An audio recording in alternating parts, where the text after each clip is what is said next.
நான் ஆதாரம் இல்லாமல் எதையுமே பேச மாட்டேன். புள்ளி விவரங்களோடு தான் வந்து பேசுவேன். என் கையில் டேட்டா பேஸ் இருக்குது அப்படின்னு கையில் புக்கோட ஒருத்தர் வந்து பேசியிருக்காரு.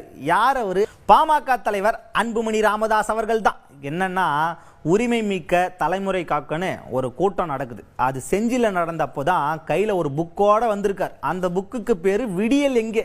அது அவரே உட்காந்து ஒரு மாசமாக ரெடி பண்ணியிருக்காரு. இதுக்குள்ளே என்ன இருக்குது அப்படின்னு கேட்டிங்கன்னா அதுக்கு விளக்கம் சொல்கிறார்.